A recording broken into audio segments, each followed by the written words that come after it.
taking a sweet drop. What's up, everyone? My name is William Walford. I am here with some awesome friends today on Trekkers Delight with Marie Brownhill, who's our first officer today. We have Jason McCammon and William Danger Newman. We call him Danger.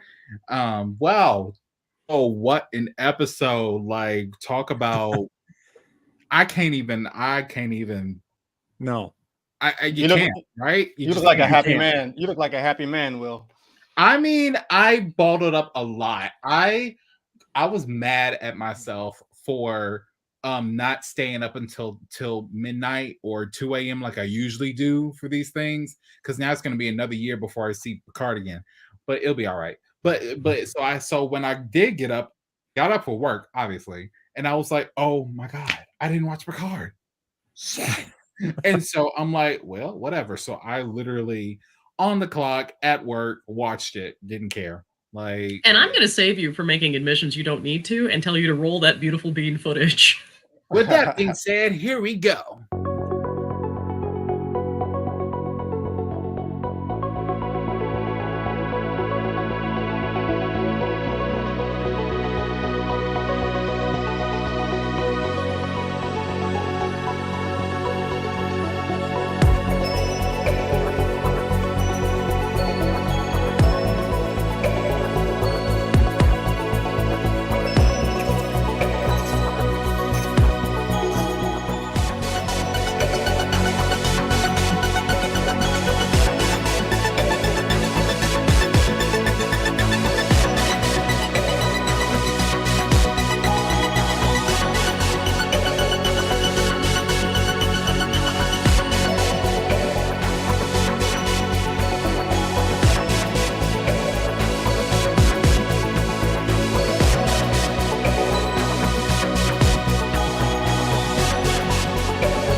What's up, Trekkies? It's your boy Will Walford here with Trekkers Delight, a Star Trek-inspired podcast.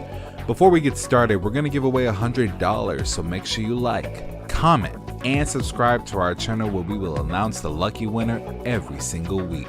Now, welcome to Trekkers Delight.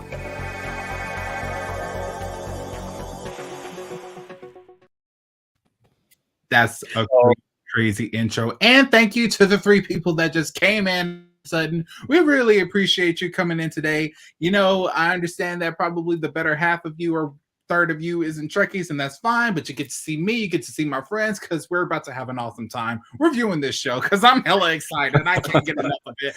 Oh my god, guess who showed up? Marie. Yeah. Markel, my man. I knew that was going to be it. I promise I'm not standing you up next week. Promise. And I have not hit him up. I got him on Facebook, but I didn't get his number yet. Oh my goodness gracious. But woo, talk about a crazy episode that we have here. And it's like, honestly, let's do this real quick. Okay. We're gonna go through after Marie gives us our summary, each person is gonna give us their grading. Okay. We'll go by between 1 and 10, 10 being great, 1 being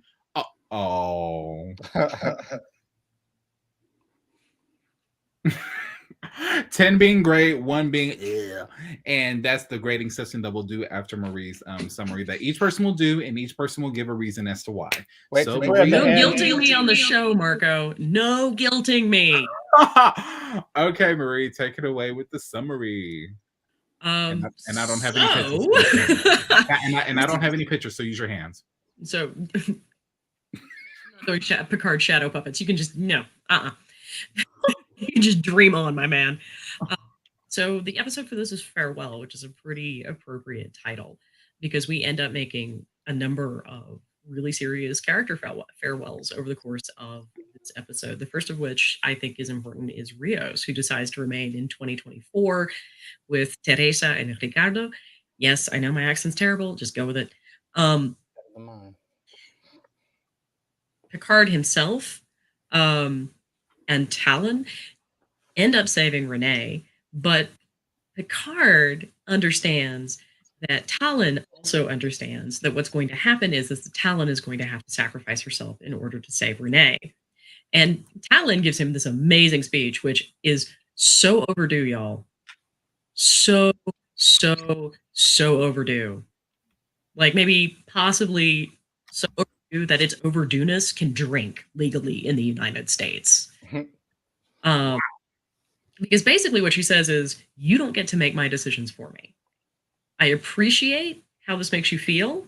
I validate that, but I'm going to make my choice. And so she goes off and she does in fact rescue Renee, but everybody's least favorite Sung does manage to kill her. But as she is dying, Picard actually gets her to look up so that she has the opportunity, after having met Renee, to see Renee go on the Europa mission.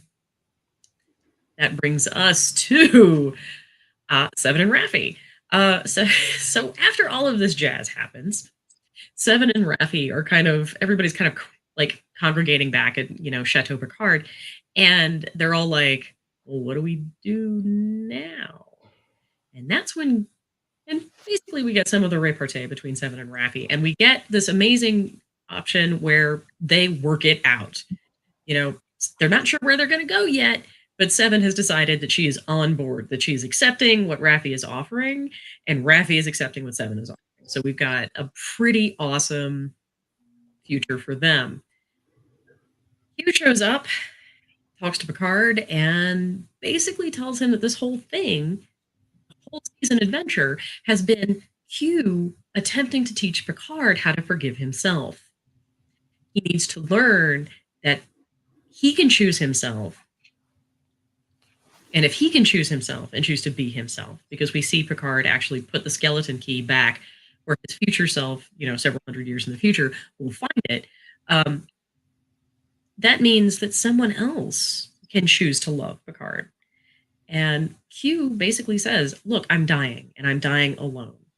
And I don't want that for you, my friend. Take this opportunity, forgive yourself, move forward, and take advantage of the situation that you have right in front of you. So Picard goes back. Q basically says, this is my final act. I can send you all back, and that's it. I die. Boom. And that's when Rios basically says, no, I'm good. I'm actually going to hang out in the 21st century.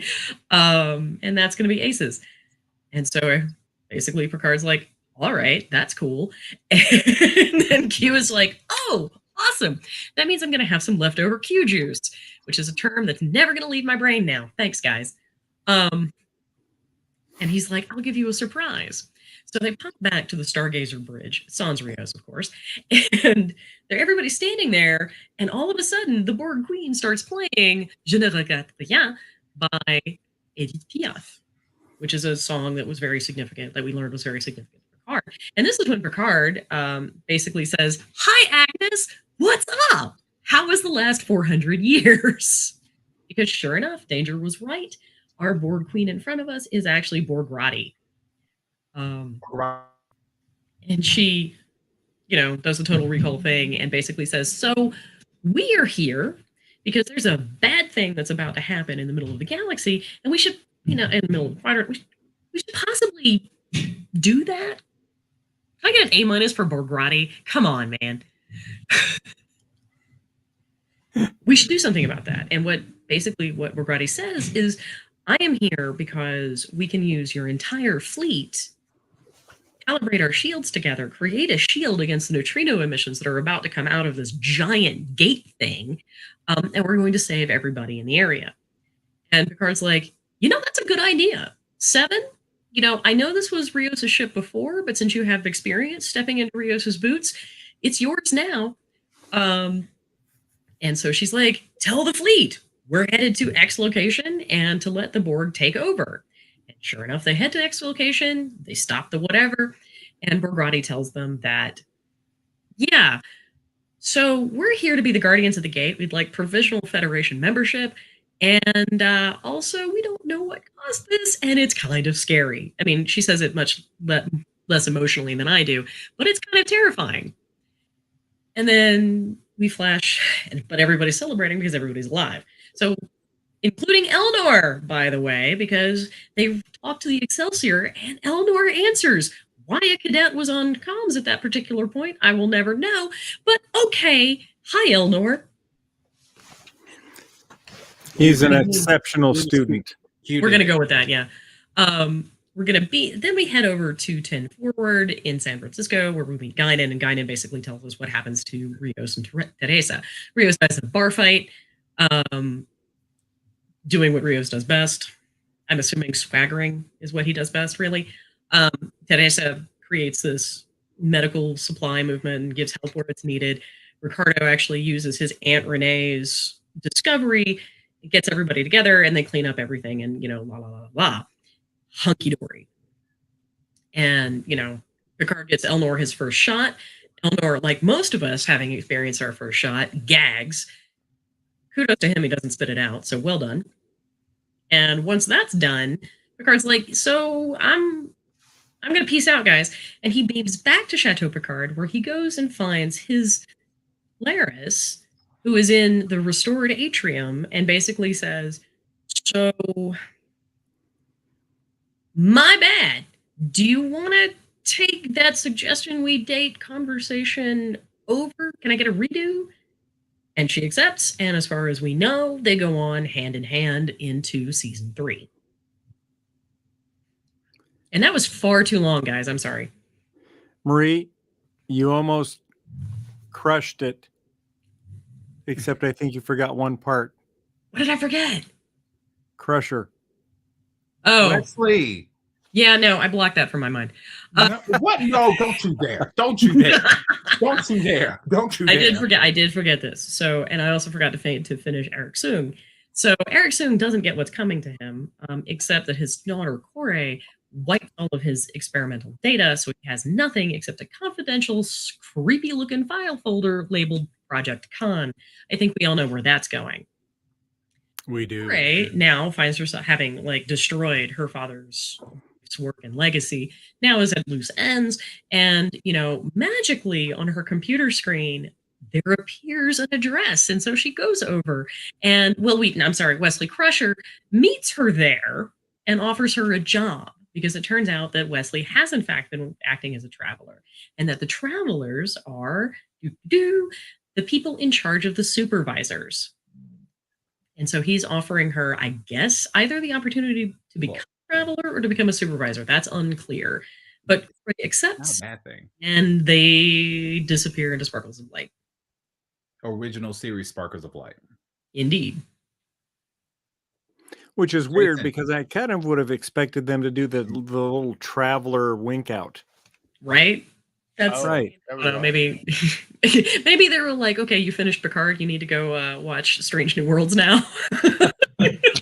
Hey, Marie, you got it right the first time. It wasn't Wesley Crusher. It was Will Wheaton. This is not Big Bang Theory. We're not going to do that. Okay, we're not going to do that. He felt like Will Wheaton. He didn't feel like Wesley Crusher. No, he did not feel like Wesley Crusher. I was really happy to have him there. Like I predicted that. Like I'm sure other people did. Like if they bring Wesley back, he's going to be the traveler. And some people are like, no. Did you watch Nemesis? Like, of course I watched Nemesis, but we're not saying that word. We're not saying that word. We are saying that word because we could argue that he was just showing up in dress uniform for the wedding. Okay. I don't know what you're talking about. But I was happy to see him there as a traveler. But I did not understand why he picked her. I kind of feel like they kind of threw her story at the end kind of in there for some reason, just to wrap up. Well, I kind of like that she got the opportunity to stick it to her dad, because her dad's she's working through the trauma of discovering that her father's kind of a dirtbag. And, that's new. So I love that she hits him where it hurts. It's not that I suspect she could have found a way to kill him, but that's not what she wanted to do. She wanted to destroy his spirit. And she very nearly did, except for the fact that apparently the Soongs are going to have to be responsible for Khan Noonien and Singh. Which we knew they would be, Yeah. Right. Well, did we? Well, I guess we did. The Enterprise episode. You're right. The Enterprise episode because I think that's his grandson. Shouldn't he have a son by now, though? Like a biological son? He's probably going to create one. No, I don't think he has kids. I think this is that the other Soong is apparently part of another branch of the family, and they all look alike. Oh, cousin soon. Cousin soon. Cousin Soon. Well, or That might even engineers be a copy like of Shirt Tail himself. Cousin Soon. Who knows? He clones himself. I'm gonna keep drinking. Oh, we have a watcher from Fiji on tonight. Fiji. Yeah. Well, now I'm jealous. He said, I know, hello. right? I've never been to Fiji. I know. Me either. My I believe it exists though. John, I don't do. know I how- love that they give her, but I love that they give her that opportunity. Yeah. I mean, and then there's the whole recruitment speech business. I'm sitting there like, what is she gonna do? Say no? No, she's not gonna. Right. She has nowhere to go. Right. You should have said you had me at I'm a traveler. No job. I know. I was fully expecting at some point there to be a "I'm going to make you an offer you can't refuse" joke, but we didn't go there. Right. I mean, I feel like two things were happening. I felt like they were. How do I really explain this? Okay, so she reacted the way I would have reacted, just 21st century. Like, you're kidding me, right? When are we going to get to the okay, blah, blah, blah, blah, blah. That I would have responded in that way, the same way. Whereas when I looked at Wesley Crusher, yes, it was Wesley Crusher, but it felt like Will Wheaton. Mm-hmm. Like, it felt like he was Will Wheaton, which, I mean, after so many years of playing as yourself, you might have lost touch with what you were as a teenager, and that's fine. We were just glad to see a cameo. There might be a whole nother show five years from now that we might not know, because I think that series finale is grounds for like another show. But all these Really people should be should. doing. All these people should be doing homework, right? Everybody should be doing homework. You come back to the show, you got to do homework on your character. Everybody. Yeah, you have to do homework on your. You have to, as an actor. Period. You have to do homework on your character. Even when I played as Malcolm X, I had to for a play I did in college. I had to learn everything I could about the man, not just watch his speeches. Did you sell drugs? Will's like, I can neither confirm nor deny He's like, of any narcotics. stop putting my business in the streets. I'm not gonna do that. I'm not gonna go there with you live on this show. Now, what we say off the show, that's fine, okay? But no, I felt like Will was trying to say, like, hey, I know it was I messed up turning 18 and deciding to leave the show on my own accord. I'm trying to do things right by getting back into the good graces of the Trekkies, which I felt like was where that joke or correction was coming in. Like, hey, the last time I told a joke, I ended up doing this. Now I'm trying to fix that and not do it again. Okay, I felt like that's where that was saying, as like you left, you're back, you're here, you're young enough to keep going a little bit, another 20, 30 years, like, I don't know, like, we'll see. But it's like Marie said, we have a potential to see two shows because we have one to see a traveler show. And and for me, I don't know if she meant this other one too, but also a badass lesbian bitches in space. A 21st century show to me. Oh no, I was badass lesbian bitches in space. Right. Oh yeah. Oh well, that's three shows. But I would love to see like a Rios and his family, where Rios is like the head of that show, Guinan as a supporting character, and Renee is there on the side as aunt. But basically a non-technological 21st century Star Trek show, like about the progression of the 21st century, right before Rios and his family. I don't know. I don't think that's gonna fly because I don't think so either. It's never gonna fly because we always think great ideas that never happen. That would be like, huh? Yeah, I don't know. It would just be like a family show, like right. It's all my like children. any other kind of guys, sitcom or like something. this could be Star Trek does The Walking Dead, because I think I'm right on this, but according to Strange New Worlds, World War III kicks off in 2026. Which means things changed. First of all, Strange New Worlds was great, and I know we're not talking about that show. I am 10 minutes in. We are not going to spoil anything. Okay. So all right, let's talk about wrap ups all together, like all the arcs that they wrapped up. I'm hoping that World War III manages to hold off to 2026 right now. Right. Right. Hopefully. Well, because World War III has to happen earlier in order for the post-atomic horror to even happen. And then the year 2063 comes. So there's a still it's not just like World War III and then First Contact. No, there's a lot. There's decades in between. Like, sure. But as far as what wrapped up, like I never graded it. I would give it a B+. I thought you were going to do a scale of 1 to 10. Oh, my bad. You were falling over yourself talking about how no one was going to be able to badmouth this finale on your watch. I can give it an 8. I'm going to give it a C, 6, 5, 6. Only because I feel like 7 if it's a C. There are so many there's so many questions that they didn't answer and things that they added into the story that didn't necessarily add to the story. What didn't they answer to your satisfaction? Yeah. There's too many questions about Q. Well, there's always questions. Right. That's where that was a big story of why he was sick. Why was he dying, or was the whole continuum dying? Why he might have been he might have been the last Q. Maybe all the rest of them already died. That was actually something that occurred to me because I was sitting there thinking, if he's alone, like, what does this mean? Again, that's what I mean by questions. Might have, could have, would have. Like, might have, could have, would have. They didn't say regardless. I mean, it's kind of weird how he was like pushing Dr. Soong to move in one direction in the middle of the series, but then but how was that supposed to help?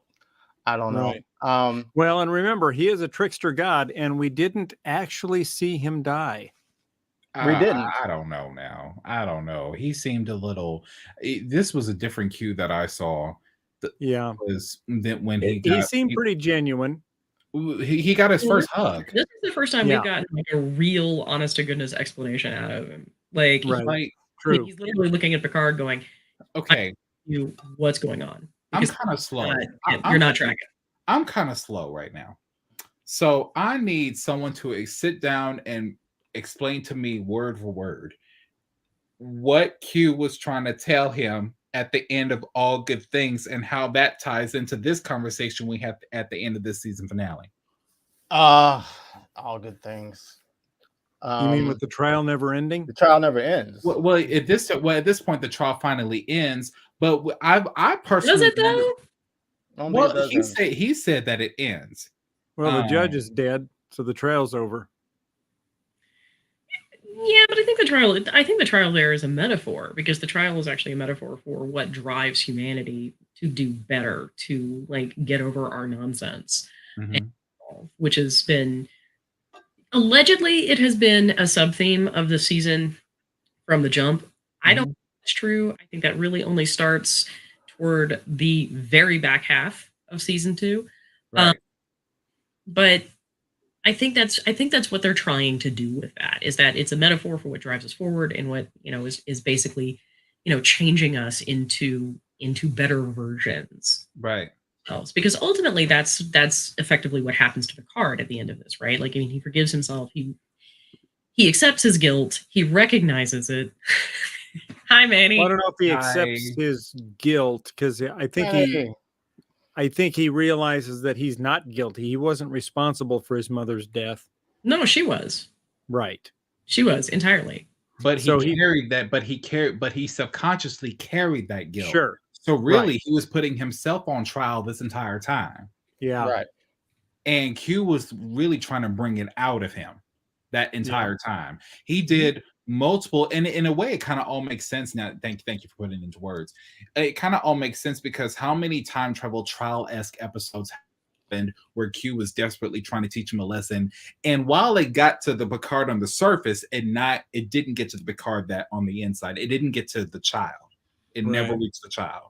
It took literally already destroying humanity as we know it. Right.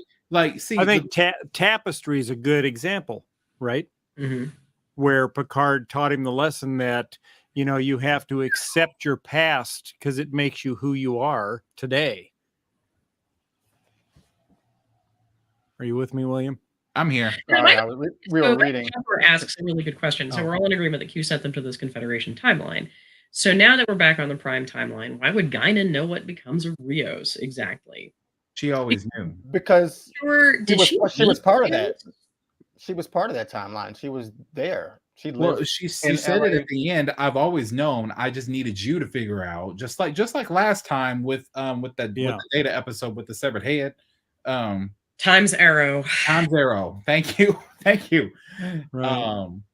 Okay, Danger, you were saying something right before. Did you ask something? No, I was saying, to your point, Tapestry is an example of right. Picard being taught a lesson about accepting his past, making him the man he is today. Exactly. Right. And learning to be comfortable with that and not having regrets. Yeah. So, and because he really did try. He really did try, but it didn't. I guess none of the lessons got to him as a child because Picard has successfully blocked out completely that memory of his mother's passing. I don't know what he meant. Well, we now know in Where No has gone before that was Picard's imagination manifesting itself like into his mother in the corridor, in the hallway. I thought, okay, he actually said the words. Sometimes I would see her giving me a spot of tea or something like that. Like, and he always kept that to himself. Even in the Picard book that I'm reading it under a new light now. Like, okay, that's his imagination after said fact, which is okay. It could work. Like, okay. Sure. Okay, Marie, what did you have a problem with? Oh God. Okay. Let's talk about this. So let's talk about this. I am really very frustrated by the fact that, again, Yvette's story literally exists just as a way to drive Picard and to drive his father to a lesser extent. She never gets an opportunity to talk herself. She never, she just gets fridged in order to be this trauma in Picard's past.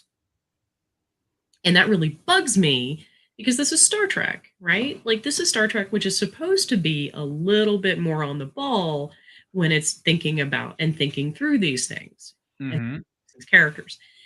The other part that I really hated is that we have Picard, who spends an entire season falling in love with Talon, and then bebomps back to 2401 and is just like, so what's up, Laris?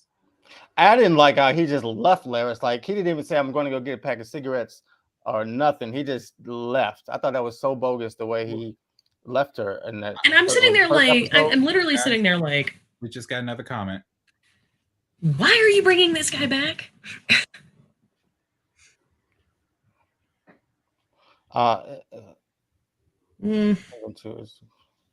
So basically, what is no, he doesn't send them to the Confederate reality. The Confederate reality doesn't.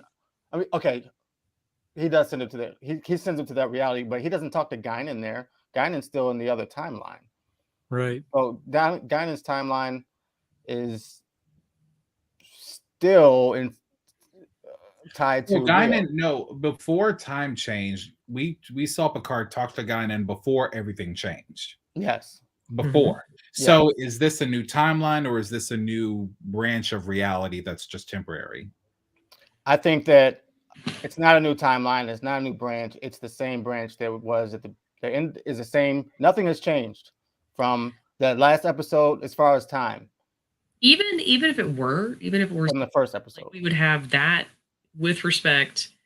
That we have a situation in which Guinan was sensitive to changes in the timeline to which she would not have been privy. Right. Remember? Does anybody remember when Tasha Yar came back? Yeah. Yesterday's Enterprise. Yep. Sure. So we already know that even if this is the prime timeline, Guinan's going to have an idea of what's going on. Right. I guess the question is, in TNG, did Guinan know about Rios? That's the question that I think is on the table. And I think the implication is that now she did. I think she already did. So because once a change happens, the perspective is if you're not the perspective is if you're in the universe, you've always known. But if you're outside watching in, like Q and like us watching TV, we know that time has changed for them. Therefore, their memories have changed. Right. Right. And so, and people make the mistake of always thinking, well, the past happens before the future, but a lot of times the future might happen before the past. Are we literally? I mean, we're literally getting to the point where we're about to call this, like a ball timiness. So I mean, we should call O'Brien to this episode. So sometimes, idea. Sometimes with time travel, effect precedes cause. Absolutely. So now we're getting into the philosophy of time travel. Is that like the flaw in Picard or the benefit? No, I think Picard has been using Guinan as almost as the same way TOS used Spock, which is almost a MacGuffin, right? Like anything they needed her to be able to do, she was able to do. So my guess is that this particular thing that Michael's pointing out is actually going to fit into that category, into that bucket. Like Guinan's going to know because she's special. Right. Whenever there's time travel involved, don't get wrapped up on they should have knew this, when, that, who, when, where. It's just a trope. It's a hole you're just gonna fall and tumble down into.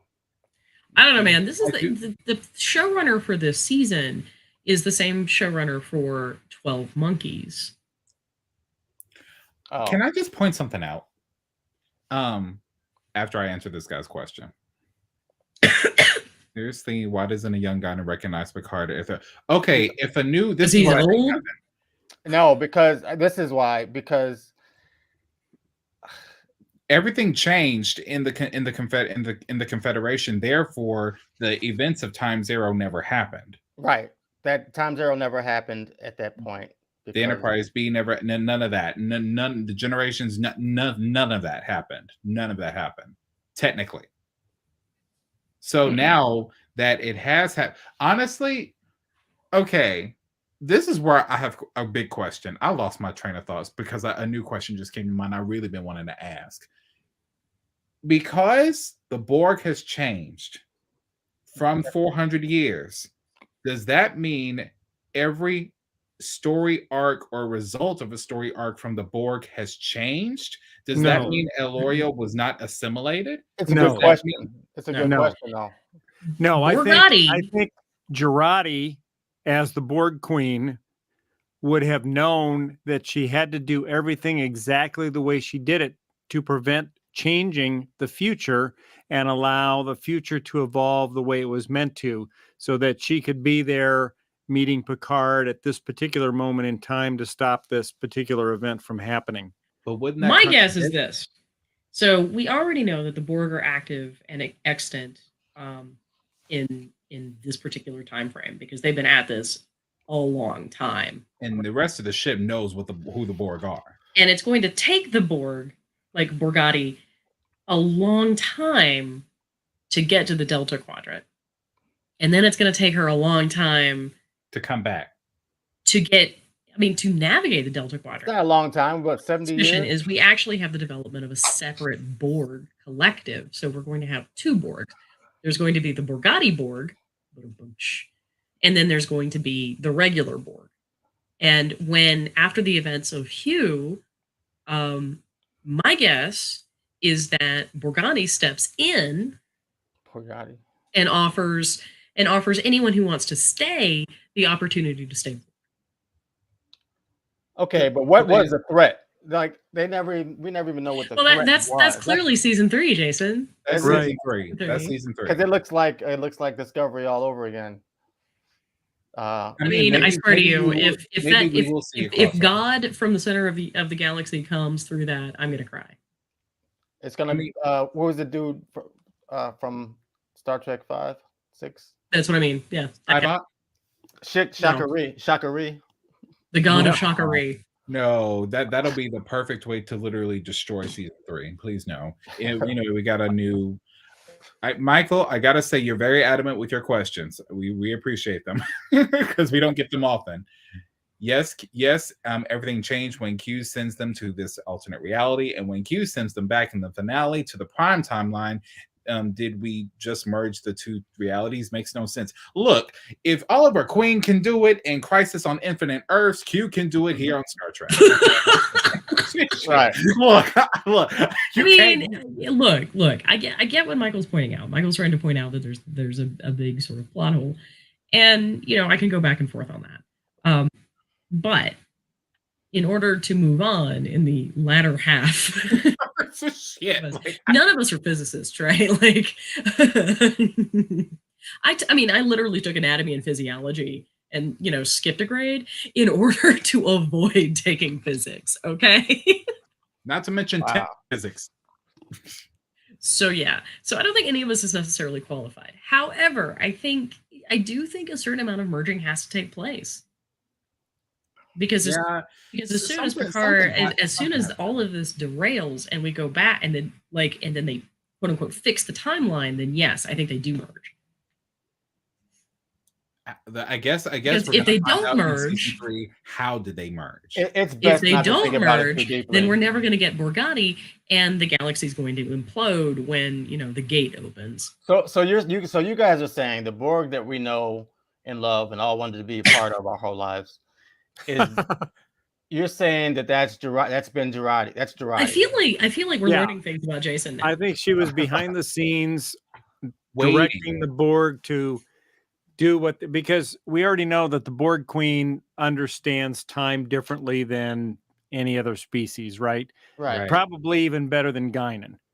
And so she would know that in order to direct the timeline to evolve the way that it was supposed to, so that she could be on the Stargazer and be there to stop this, that everything that we saw transpire during the Next Generation period and beyond would have to transpire that way. So she would have directed the collective to do whatever they needed to do to make this happen. And she would have a photographic memory of everything that happened. Probably. Anyway, or frankly, she just let things happen the way they're supposed to and works on creating her own. I know, but if you were trying to relive your life from the beginning, you wouldn't be able to take the same steps you did. You wouldn't remember every single decision you made every time. But she could do that, right? Which is why I think it's a smarter move for her to stay on the sidelines and be like, all right, those Borg are off doing their Borg business. I'm back here with my Borg doing my Borg business, and we'll meet up at some point. So season 3, you think we will see more about the Borg? Yes. It's confirmed that Alison Pill is not in season 3. Right, she's not in season 3. Yeah, she's not. Yeah. So really, I didn't know that. I mean, they got to make room. They got to make room for the Next Generation cast. So somehow. Well, okay. So they have to say with this anomaly. What is it called in Discovery DM? The DMA. DMA, right? So they have to figure out what this thing is. Everything else is pretty much wrapped up. I mean, they have the whole soon pull his con worksheet out. Hello, person that said Borg business. We can't see your name, but thank you for commenting. We really appreciate it.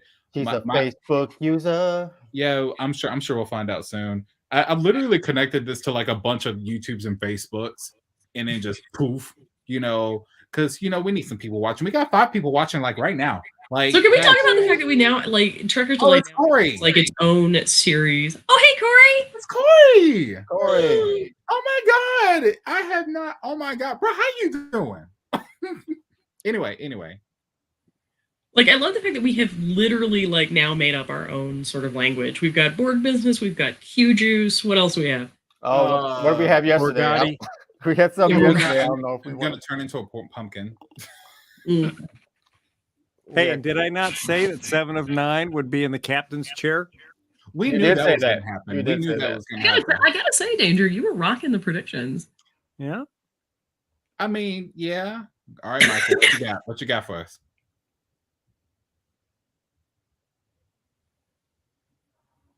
Well, I guess what was said was certain events. She is not the only. No, she's not the only Borg queen. I think that's the only way that works.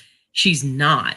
Right. Maybe she was doing something there else. Are multiple Borg queens. Because again, the Confederation doesn't wipe out the Borg in reverse, right? Like the Confederation wipes them out in Confederation version 2401. In 2024, there are still Borg in the Delta Quadrant.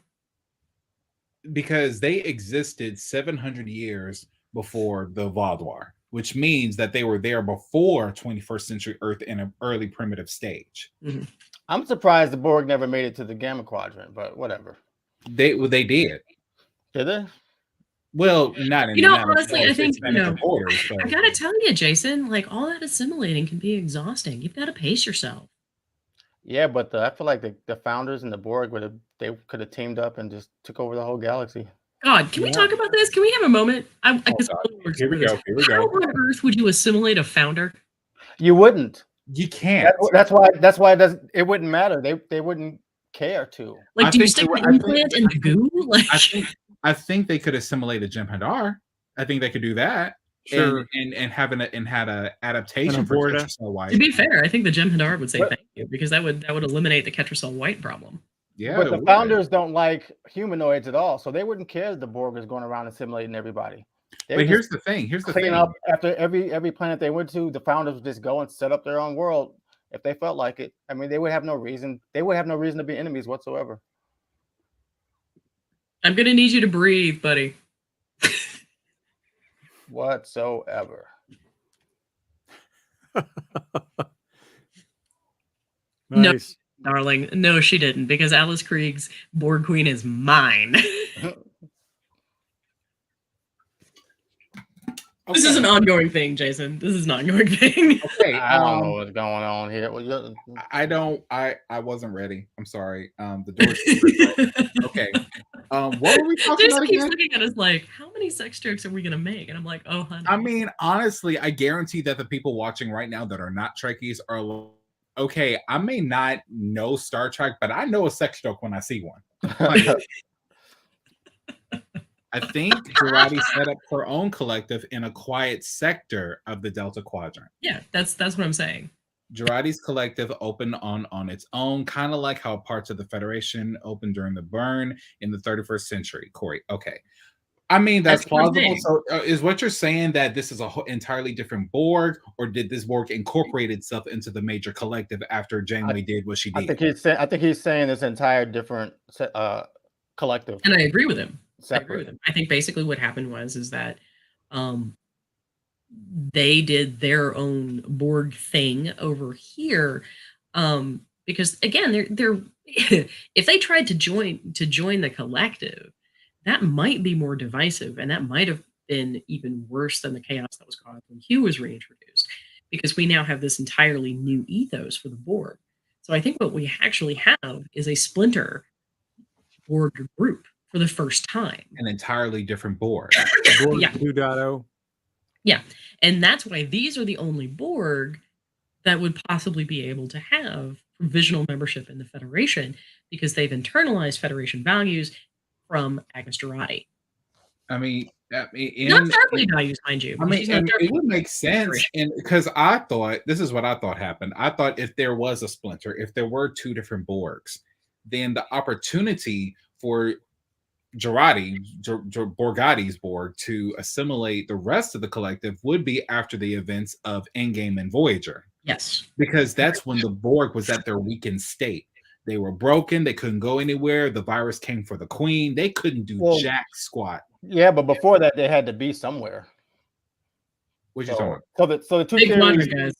the two theories are not terribly at odds. Like they would have had to been somewhere at some point, and then it's a big quadrant, and I almost guarantee you that on the giant floating vagina, that's actually all of Borgati's Borg collective. Right. I finally said it. It's been hanging around in the background for me. Vagina or Borgati? Mm-hmm. Okay. Yeah, well, I bet that's on the big sort of starburst thing that opens and is, yeah. Mm-hmm. See, and I've got a whole different opinion on that. I think Jurati took La Serena, right, booked ass towards the Delta Quadrant, used that advanced technology, which was 400 years beyond what the Borg of the 24th century of Earth would have had, or 21st century, sorry, of Earth would have had, right? More advanced, yeah. She could have conquered the Borg, which I think she did, and then because of her innate knowledge of time and multiple timelines, she could have instructed the Borg to behave just exactly like they needed to in order to bring us to this period. I think there's only one point. It would have been only one Borg. It would have been an order antithetical to the collective, because the collective functions on a set of shared assumptions.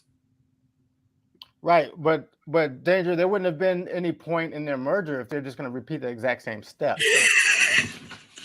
Well, there might have been. Right. I mean, if it brought him to this point. Cheers, Michael. Cheers. I think if she knew that, I mean, it's just like, you know, what Picard and the folks that went back in time knew what they had to do, that they had to do certain things, and in order to maintain the timeline, the Borg Queen would have known that as well. So what I'm hearing is two different theories. The two top theories are either Jurati went in and assimilated the Delta Quadrant in their primitive state, or they created their own collective in a different sect of the Delta Quadrant until the right moment came for them to show up. It's all Kazans. It's all Kazans. Right. So, but let's say number two is active then. There is the correct assumption. Could we be looking at a Borg Civil War? That's possible. I mean, it wouldn't even be a civil war because Jurati would win instantly after the events of Voyager. Well, after the events of Voyager, do we know how much of the Borg was destroyed? We know their central unit complex was screwed. I almost said that for you. Screwed. Okay, but we don't know how many Borg Jurati has. I mean, she has technology that's 400 years beyond because the Borg. Honestly, goodness, I feel like this conversation we had the exact same conversation last night when we were recording the FTP on the Enterprise Mirror Universe episode. Yeah, but I mean, if she waited till the end of Voyager, she wouldn't be 400 years advanced technology. I'm serious. I'm with Facebook user on this because the Force. That's Corey. Yeah.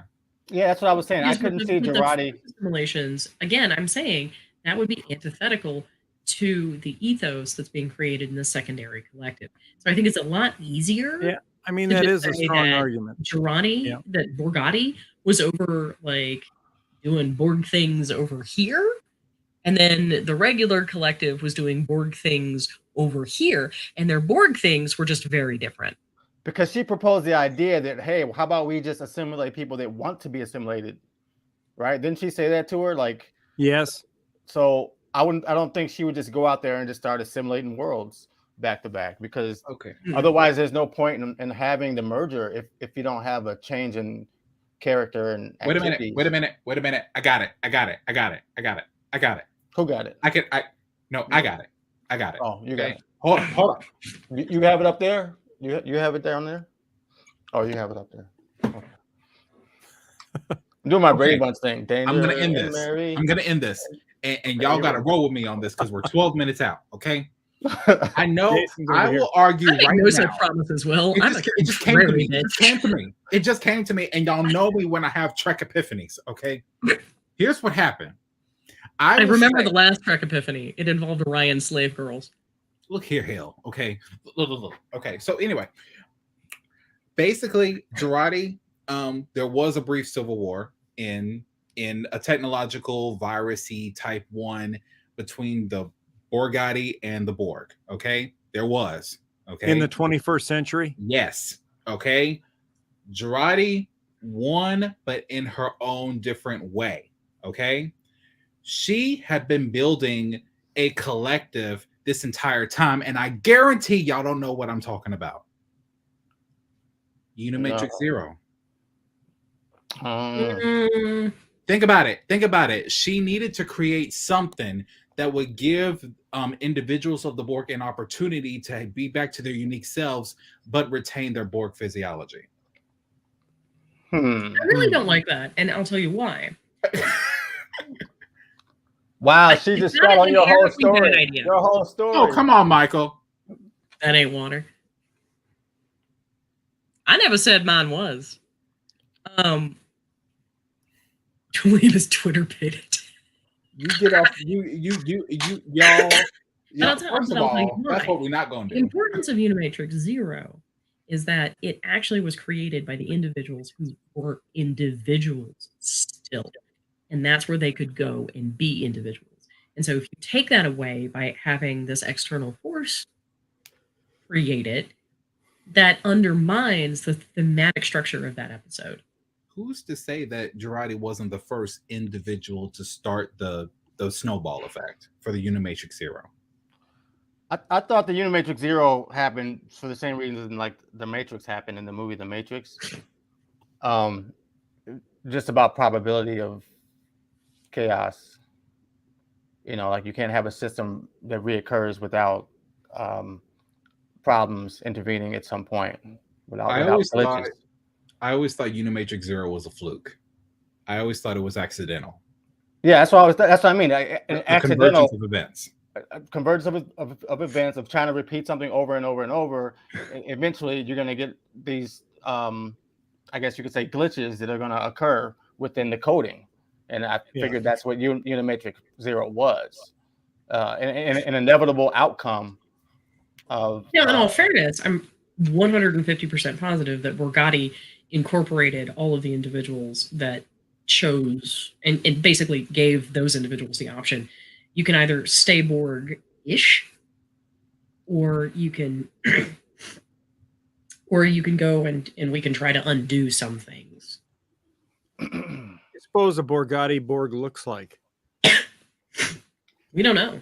But I gotta say, Borgatti looks a heck of a lot more advanced than your standard Borg. So they could still have the Borg next season because she's got a face helmet on. Right? Without that actress. I don't know if they just said her character wasn't coming back or that actress wasn't coming back. I know the actress isn't, but who knows? Random anomaly. I mean, now she's literally going to be like hanging out in front of that gate, you know.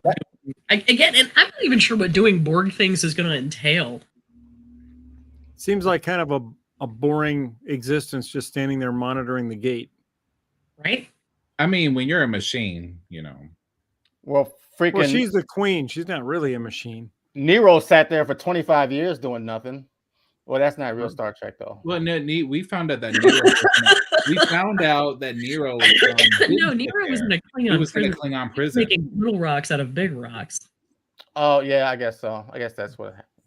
Oh yeah, random anomaly. That's the word I was looking for. They kept spitting out in the Matrix. But also, we've got we have managed to let this Borg question eat up a tremendous amount of time in this episode. So we've got 7-ish minutes left to go. Okay, I'm gonna say one thing is probably not popular. That I did not like or really need the whole Picard as a kid and his whole mom story. I just didn't. It just didn't touch me that much. And I know that they needed that because that was part of his. At the end, he had to come to terms with that, so they had to keep. It. But as the show was going on, I was just kind of I was like, I don't really care to see this part of the story anymore. I think it had to do with the costuming because I kept going I'm like, is this Oliver Twist? Come on. 24 the 24th century? What do we 23rd century? What are we doing here? Where's his brother? Ridiculous big page boy. Yeah, that did bother me. They didn't even mention his brother. Nope, never. So Robert apparently. Well, he didn't like his brother, so maybe he just blocked him out of his mind. Maybe that was it. He thought we get one line at the very beginning of the of the season, which is, "And your brother Robert is at boarding school." Oh, that's what they said. Oh, maybe that's why they I just made that up. I just said he's at summer camp. Hale. Okay. I mean, he is, but that would also explain a lot of the real resentment that Robert feels with respect to Jean-Luc, because he's off at boarding school and he comes home, mama's dead, daddy's crazy, and little Jean-Luc is doing whatever. It's like, Robert, I'm sorry, I killed my mom. I mean, I would argue that that's impossible, except for the fact that I'm able to recycle all the clothes I wore in high school because apparently it's the new 90s. I mean, they are bringing 90s fashion back. Everything old is new again. What about the 80s? Where's the 80s women? Sorry. Well, the guy writhing in pain, he was acting under command of Borgatti. There you go. Right? There you go. Borgatti said you have to do this. Pretend like you're writhing in pain. Ask to be euthanized. If it helps, the way we're answering these theories, it reminds me of something that I saw, and I'll make this a 2-minute story. I saw Marina. I know, right? I know, you got me. Marina Sirtis was telling this story about how she was asking like the director, producer, probably the producer, because it was a different director each time. The producer, hey, of TNG, like, hey, so how come Troy has this weird American-ish accent, even though it has like a weird thick accent here and there, but throughout the series, it's just like how did she like if the father wasn't there, and how did she have this accent? The producer kept trying to throw every Trek answer he could to try and justify the accent. And she says, but that doesn't answer my question. At the end, he said, hell, she went to summer camp on Earth, and then it came back with a different accent. End of story. Like she had like almost a Russian accent at the beginning. It seemed like it sort of just dropped off by season 2, actually. Her accent. Yeah. I actually thought Marina Sirtis was just struggling with an American accent the same way Orla Brady does. Yeah, like the only time her accent came up was when she said culture instead of culture in First Contact. Mm-hmm. Yeah. I guess we're all reading stuff. Yeah, we're like. Another question: why after Michael? You may as well be the questionnaire. Why after the gala doesn't Agborn return to the ship? She can replicate batteries and other things to help her with the endorphin because she wasn't in full control yet. That's why. And how's she gonna get there? She got to walk. And right? Remember, because she has to go and she actually. It's not that she's replicating batteries; it's that she's literally eating them. Because eating them. Like she's getting something. She's getting something. The closest thing to her. She can't. Like this is literally this is like assimilation light. This is the slowest assimilation. Ever. Yeah. I mean, she had control of the La Serena's transporters, but I think she needed Adam Sung's communication facilities to be able to contact the ship and activate it. Not to mention what's a queen. I mean, if you want to talk about that, like, can we have a conversation about the fact that like Adam Sung just had like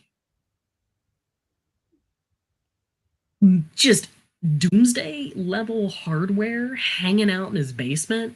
Right. It was top-notch shit. I mean, even that force field that he had was like beyond. Yeah, like I mean, I'm just like, I mean, in the middle of LA.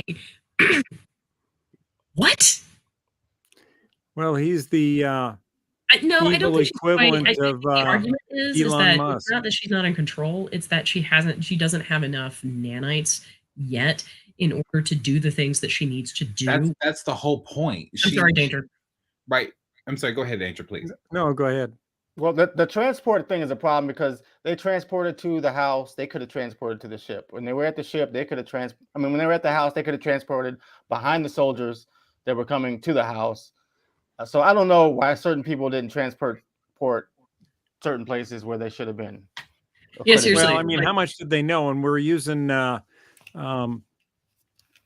Talon's transporter, right? It's fancy. And, yeah, it's fancy, but I mean, does she have accurate intel on the location of the bulkheads of La Serena and its exact coordinates? I don't think so. When they were at the house, they can see where they were. She could have transported past, the soldiers, like right outside the ship. She could have done that. Suppose. That's all I'm saying. No. I will stand by. I thought Corey was going to have a better. I thought she was going to have a better role in the end and of Dr. Sung. I thought she was going to come in and have like revenge instead of more than just being on her pad erasing stuff. I thought she was really going to actually come in. That's what I mean. Let's be honest. That's what kids do. They do petty stuff. They don't. This isn't petty. This isn't petty. This is the sole record of his entire life's work. Everything that he has done was on that computer. I guess the moron didn't back up. Jesus saves, and apparently, so. Well, yeah. I mean, you have to take into account that she had a disorder. She couldn't be in sunlight. She lived her whole life alone by herself, isolated in a room. So Michael, my dude, we're just not talking about that. If D&D had a Borg component to it, this would be it. Anyway, you were saying, Jason. I was just saying that you have to realize she was really pissed because her whole life was spent in a basement because of her dad, because she was an experiment. And she thought she was just like had some sickness. It was like, no, your dad created you, and that's why you have. Did you guys watch the Netflix film called I Am Mother? Is that with Starbuck? No. Yeah. No. It's about, it follows the same storyline as this entity rebreeding a different human each time, but failing each time, so they either die or they have to kill them to make another more efficient one. Have you not heard of that one? No. Well, basically, that's what happens. Humanity is destroyed, blase, blase, and this robot who's trying to restart humanity, but perfectly, and keeps bringing about a new human. Each time this human fails a test by a certain age and they fail, she kills them. And they have to rebreed again and again and again and again until they finally get it right. That's where I felt like Soong was at with this restarting over and over. We don't even know how many stories there were before. Or not, they each didn't have that name, they had their own name, but like how many versions there were? It was like 8 of them, wasn't it? It was like 8 of them or something like that. Also, can we briefly talk about the fact that this man was giving these children just horrible names? I think they were names of she didn't know the drones were happening. No, she was just you're looking for too much logic in this episode. It's Star Trek, my dude. Right. There is a hand wave. Okay, so there is an answer to that, and it's terrible. Oh God. There is a hand wave comment when Picard looks at Talon and says, "Oh, you must be an ancestor," and just lets that shit go. That's it. Yeah, that's one of the questions that was really unanswered. They really didn't answer that for Laris, but I guess that was it. She was an ancestor, so she's not a special person. Yeah. She's a regular person that's assigned by these people. I mean, right? Just like Gary Seven. Every Soong that has ever Soonged. I mean, I guess we can extend that to Orla Brady. And none of them have sons. Not one Soong we've seen has had a son. Yet they're all males. They haven't even had any kids. Which means it stands to reason that they are just another genetic version of another going on down the line. They could. Maybe all the Soongs are clones, and there's some super genius somewhere that we haven't even met in any of the Star Trek shows yet that's cloning these Soongs and letting them loose. It's Caneclius, guys. It's Caneclius. Caneclius is cloning Soongs because they did it in Star Wars. That's all I gotta say. I'd like that Brent Spiner plays all the Soongs, but it would be nice to have a female Soong at some point. So we know. So this is a fun question, and I realize we're over. Jermaine's just gonna have to forgive us. I mean, we got 6 people watching right now. Back in season 3. However, we also know that he's not playing Data because Data be dead. Yeah, and Data's not coming back. Are we expecting an Adam Soong reprise? Are we expecting, is it Eric Soong that's on? Who is the Soong of the 21st century that is not the Data's dad? Who is the current 21st or 20? I'm sorry. Yeah, no, like I can't remember if it's Eric, maybe. Is it the brother or the cousin or the uncle, whoever it was that brought Picard back? Yeah, trailing Chertel cousin, as far as like the dude in the white doctor. Yeah, I think his name was Eric, but I'm not sure. I always said like if they went back to like the 12... It's like a pretentious version of Eric, which is so Soong I can't even speak. If they went back to like the 1200s, there'd be like an alchemist named Soong, played by Brent Spiner. No, Brent Spiner specifically said that he is not playing Data again. That was the last time. Oh, well. And that was by choice. And I am still resentful of the fact that season 1's finale made me relive the worst parts of Nemesis. Well, the most affecting parts of Nemesis. I mean, you kind of had to because that's where we left off. Like, I'm not you taking a stand. Be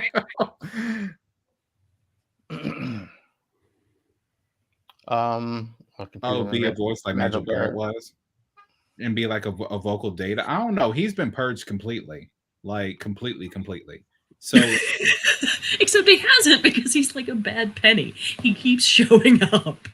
Yeah, he kind of does. I'm amazed that there wasn't actually a Brent Spiner cameo in Voyager and Deep Space Nine. Honestly, I mean, I don't see why not. I mean, probably because Barkley was cheaper. Who knows? Oh, you know they're gonna bring Barkley in to say hi. You know that would be nice. That'd be cool. I don't know, man. I don't know. Doug Barkley was the only like real person that actually made you feel like there was bad shit happening to them all the time. Like Barkley, you know what? We were talking about PTSD last night. Barkley is walking PTSD. Oh yeah, definitely. Yes, coupled with severe creeper tendencies, which I don't know if that's in the DSM-6 or whatever version we're on now, but like it should be. It's Alton Indio Sung. Thank you. Alton Inigo Sung. Does it say what his relation is to Data's dad? Let me look. So when we talk about on the Strange New World show, we're going to talk about Singh. He's the son of Noonien Sung, the creator of Sung-type androids, and as such was the human brother of B4, Lore, and Data. I have we know. No, Michael, we know. I have so many questions about that, because I honestly cannot see anybody willingly getting involved with that guy. I just can't. Like that's the most unbelievable part of probably. And we're talking about the current Sung of the 25th century, right? Yeah. No, I mean, first off, we know that nobody got with the 21st century Sung because he's clearly unhinged. Right. You're going to the special hell. I just want you to know that. I just want to say, give like a special weird Trek shout out to Michael and Corey, for especially Michael, for being very adamant with his questions, like really putting it to the test. Like, because actually, Marie, we actually found a plethora of questions that could put Martin Luther to shame. I had literally 99 questions, but we didn't have an answer for one of them. Like, I know, man. Like, we're about to have theses nailed to like Paramount Plus's studios doors. Oh God. Oh, Danger! Did you give your grade of the show? Yeah. Are we doing grades of this show or the grade of the series? He promises grades, and like he's the only one who's given one. Well, no, you did too. Yeah, I said 6. Yeah, I would say this episode, I give it a 9 only because, as I mentioned before the show, I only went through one box of Kleenex and I bought 2. But I really liked it. Think? Why do you have Kleenex next to your computer? What's that? I said, Jason? Next to my TV, oh my Jason. Oh my God. Jason is you throwing shade at us for making sex jokes? No. Shade. Yeah. No. I really liked it. I would probably give it a 10. Actually, the finale. I love the scene with Q and Picard at the end where they're hugging and coming to realize that they're actually better friends than they thought they were. And I like seeing Wesley at the end. I like the fact that they brought him in for a little bit of traveler closure, which I thought was good. And the way, and I thought it was interesting the way they tied it into the whole supervisor thing, and that was fairly cool as well. And then I like the fact that the Federation and the Borg are friends now. Yeah, we'll see. It's interesting to see what's going to happen with that. Definitely. We're going to have a lot of floating vaginas. That's what we're going to do. All right, Marie. I like that. I'm okay with that. Yeah, I'm definitely watching it. I like the fact that they took every day. You want me to send you one of my spare boxes of Kleenexes, Jason? Yeah, definitely. I'm gonna watch it like when I when I was 6 years old, and I used to watch the 20-minute workout for some reason every morning. I didn't know why I was watching it, but every day, get up and watch the 20-minute workout. Yeah, Michael is figuring out I'm just being silly, but I am the gay. We know, Corey. We know. You can be seen from space, my friend. No, Corey, you cannot, because right here I am the gay. I am the alpha gay. Okay, I'm the alpha gay on this show. Okay. Oh my God. It's me. No. We are not gonna have like like a gayness off. We're just not. Gayness off. Anyway, what I wanted to say was the reason why I could get on board with Wesley being part of the Travelers, or being a Traveler himself, could get on board with working with the Watchers, is because to me it all works, because you have Travelers, Watchers, listeners. These are like things that you do. But it would have been nice if we saw Wesley. Oh, she died, so we couldn't see that. If we saw Wesley. What's the name? The Watcher girl. Yeah, it would have been nice if we saw Wesley talk to her. Are you going to brand that? Is it going to be Entertainment Rants, the floating vagina? You know, Jermaine is going to have a lot of words, and then we're actually going to tell him, by the way, this is the first live show where we had a lot of people actually watch and comment this time. And we acted a plump fool, and we went past an hour. Sex sells.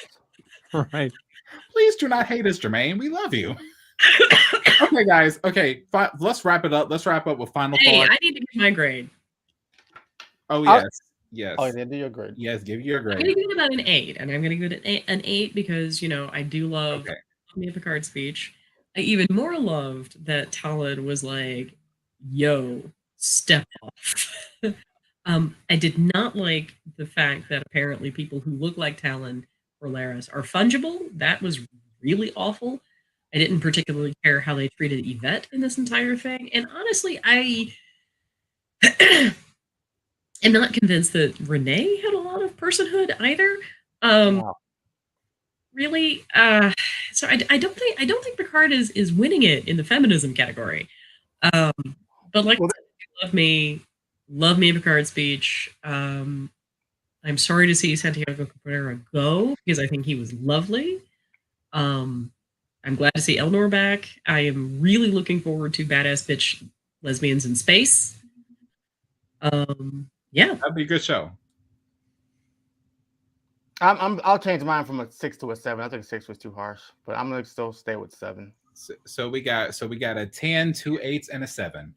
That's cool. That's cool. Too bad we don't have 7 of 9. So, all right. Wait, I know that's corny, right? Okay, I'm gonna Michael and Marco. I'm gonna put up your comments one last time.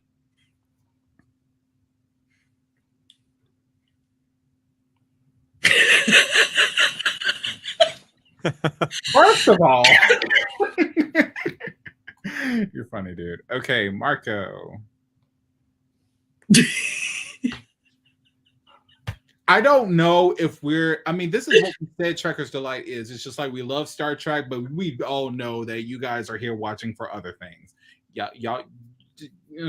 So, yeah. Okay, everyone, starting with Marie, give your final thoughts on this season, and then we'll take it home. I gotta say, you know, this season struck me as being really weak in a lot of ways. I think it finished strong in the last 2 episodes, but I think there was a lot of flaws that it didn't answer for, and I found that really frustrating, and a lot of holes that it didn't really address, and which is one of the reasons we spend so much time talking about Guinan and Borg. I'm hoping for better in season 3. All right, Danger. I like the season. I thought it added a lot to Trek lore. A lot of fun things happened. We had to see really young Guinan, which was cool. We learned that the Q is not immortal or omnipotent because they can die. And we learned that Q actually seems to have a bit of humanity in him after all. So I thought that was cool, and I like seeing Wesley again. I like the final interaction between Q and Picard. I thought that was very very good and very emotional. And overall, I like the season. All right, Jason. I thought it was okay. I think I like season 1 better. I found it, some of the storylines pretty weak. Like I said, I started to disconnect when they kept bringing up his mother, even though I know that was like part of the whole arc of the story. I liked the introduction of Q, but I didn't think they followed through with that story very well. They didn't give us very many answers to the questions of why Q was dying, which I think was pretty important to know, especially what's happening with the rest of the continuum. I like that they brought Wesley in like Danger does. I thought they could have did more with him. I would like to have seen more. Right. And I would have liked them to have had to figure out a way to use current technology to get their needs done. They had all their technology to do everything, but I would have liked them to have to, like, improvise, invent transparent aluminum, or yeah, get onto a nuclear vessel or something. I would have liked to actually to run into Sarah Silverman. Would have been nice, because they showed her observatory at the beginning. Mm-hmm. That exact observatory was shown, so it would have been nice if they would have showed her. But glad to have watched it. I had a nice journey, but I think it could have been a lot better. That's good. I enjoyed it. It's like, I will say that the fact that this will be the second to the last season, and the fact that they're bringing everyone back Expendables style, if you saw the Expendables movies, is overshadowing my judgment when it comes to properly rating this show. So if I'm going to take all of that out, which is, Marie knows is very hard for me to do, I would have to give this entire season a 6 out of 10. Oh my God, the glowy rock thing. We never find out about the glowy rock thing. That's probably what that is in space, that shot a laser beam through the whole half quadrant that almost did. So that's what it was. Boom, end of story. Now, excuse me, I need more bourbon. God. I loved it. I mean, now I will say that with everything included, the fact that we get to see everyone again, it's a solid 9.92 out of 10, like, without question. But taking away, oh my God, everyone's back, it's a 6 out of 10, because I hate that they dragged us along. I hate that we don't even get to see his brother. I hate that we only get mere Easter eggs of the Voyager and DS9 references when they time traveled. I don't like that. I wish we could have at least seen their characters, because at this point in history, they would have aged, and they would have came in as, it would have been nice to see Silverman. It would have been nice to see things. And I especially despise the fact that the FBI agent is not the temporal time captain that we saw in Voyager. Right. That was a big letdown. Huge letdown. I was Fox Mulder from Wish, guys. Fox Mulder from Wish. I mean, they could have done him like somehow he got caught up in there for 10 years as tricked by Braxton, so he'll know what it's like, so they can go after Janeway later on, and Janeway comes back in her own show, whatever. I don't know, but the point is, they could have done something with that, and they didn't do anything. I agree with that. I agree with that 100%. That was a lost opportunity, because when we all saw him at the end of the episode, we were like, "Oh snap, time cops," and we were like, "Oh no, just some distraught FBI agent." Exactly. I'm just gonna keep scrolling through these pictures because I got 2 more. Oh yeah, just beam me this neural thing that none of us know how to work in here. It'll turn out fine. Right. Yeah. So with the excitement, I give it a 9.9 out of 10 without question. I would do it. 9.9 is because they're not going to do 7 seasons; they're doing 3. But without all the excitement, without all the, oh my God, this is my first time keeping up with Star Trek as someone my age. Okay, 6 out of 10. I'm sorry. They missed so many opportunities, and they have possible spinoffs from new concepts when they should be wrapping up old stuff and not even old stuff that's already there in that current timeline. Because just because the events of the Federation didn't happen doesn't mean that they don't exist in the 21st century. Like the observatory was still there, the Bell Riots are still going to happen. A lot of things are still going to come to pass. Final thoughts, William. I like the show. The red light's blinking. I know, right? I know, right? Red alert. I know, right? Okay, so that's it, guys. Thank you. Rage face is somewhere in the background, guys. Oh gosh, guys, thank you for coming into our show. Thank you for our watchers. We actually have 5 watchers now. The highest number that I saw tonight was like 8, and it just kept fluctuating like up and down.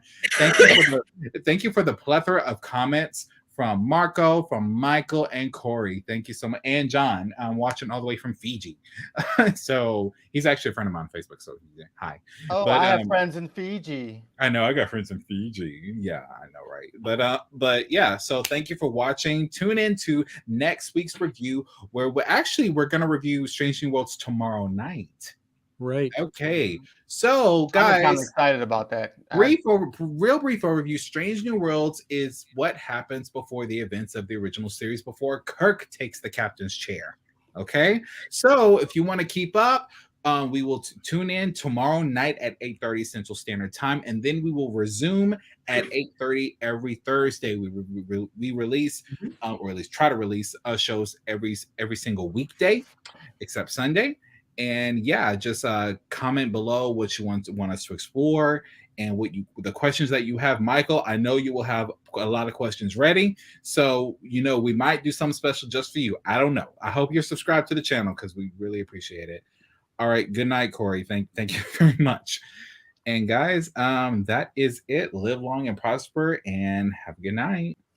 See ya. Your land true.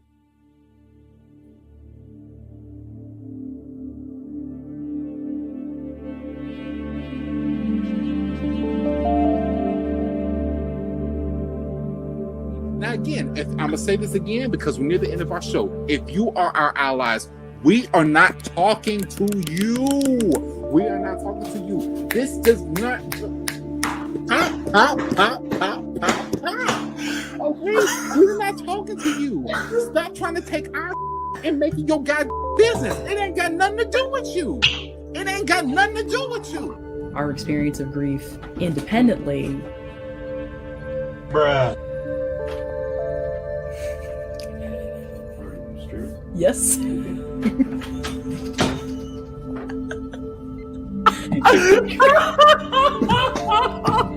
I love that they're in the comments. So much is like, I'm just reading the comments. Yeah. They should have brought that child out. Such a good point, Will. God, that's such a good point. And he's really thought about it too. You should be here. William, get over here. I thought he had a girlfriend on Insta. It's been ages since I've mucked about, but. Okay, moving on. Let's move on. Oh, yeah, we gotta move on.